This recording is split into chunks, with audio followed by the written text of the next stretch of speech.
This is the first time I've been to a stand. Welcome. Something that I guess I can say I'm quite passionate about is human rights, environmental rights, Indigenous rights.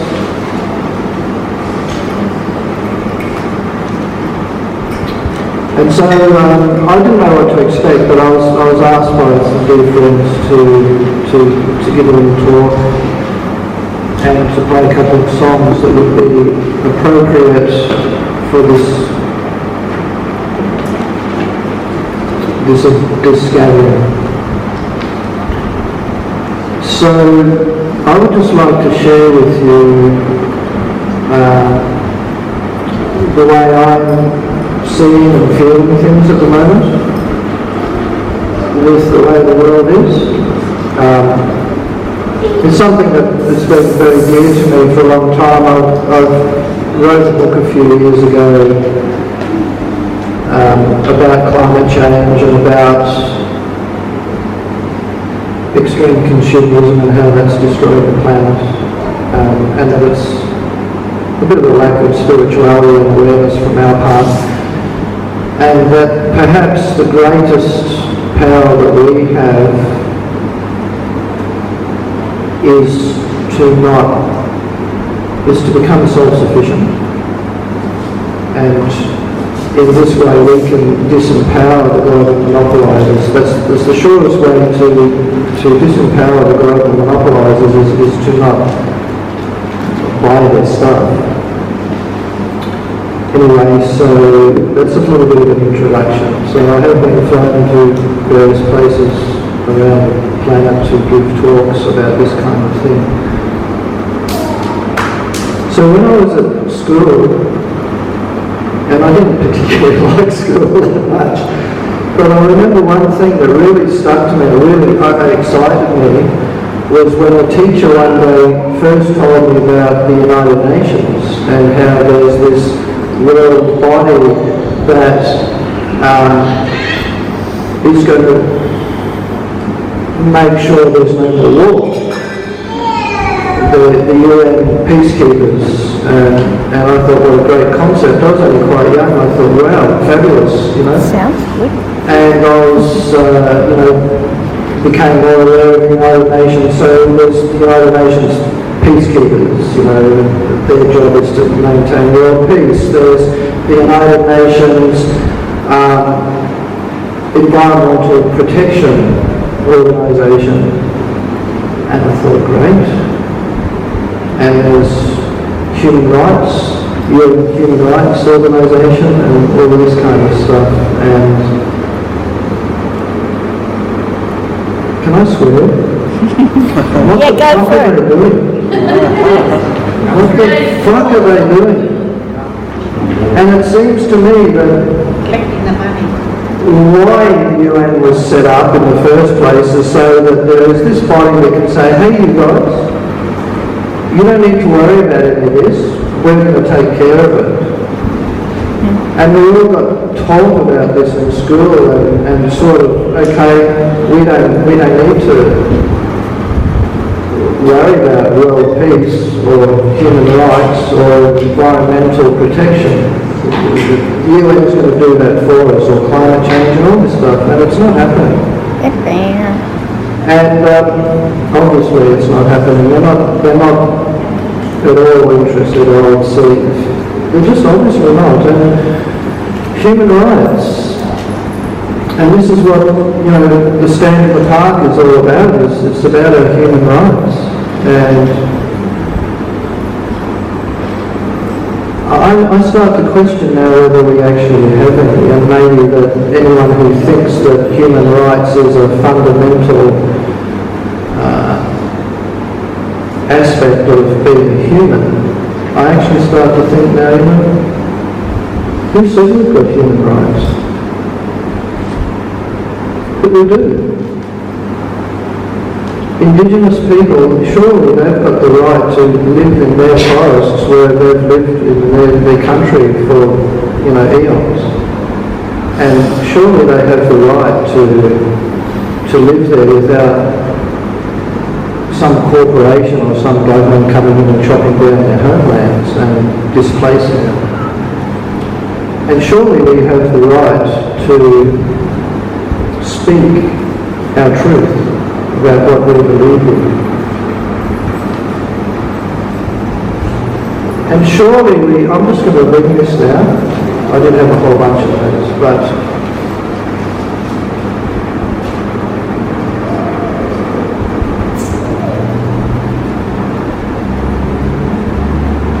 the biggest concern of all for me, I mean, did anyone ask, sorry, I'm just going to give a few examples. 5G. It's dangerous technology. And now they're already talking about 6G. And there are people living in cans and it's happening all around, a lot of parts of the world in the cities now where every street, every suburb has got all of these 5G.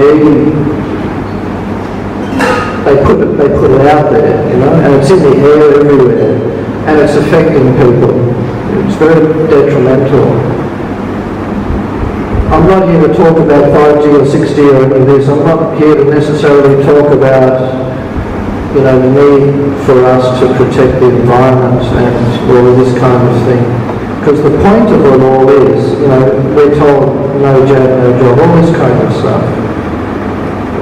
These are all serious human rights issues and human health issues and environmental health issues, etc., etc.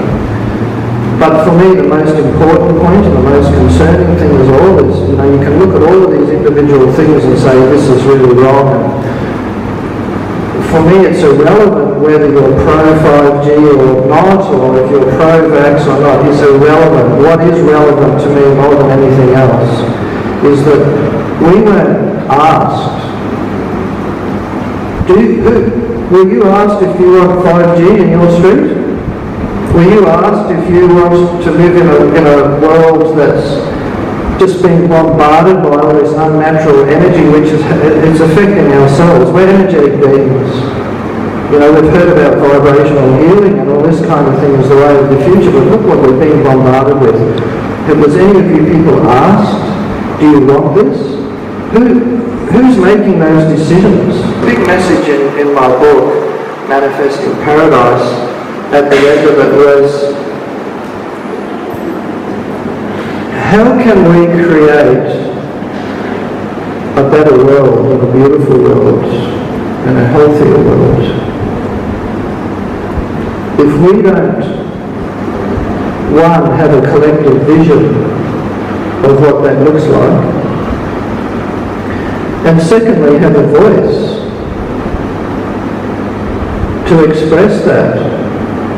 And so for me, I feel that the biggest issue facing humanity, apart from environmental destruction, is that we don't have any say in how the future is going to look at the moment. The governments are assuming, and the corporations that are bribing them and whatever, there are other parties, entities out there that are deciding what this planet is going to look like, what this society is going to look like, and we're not being consulted. None of us.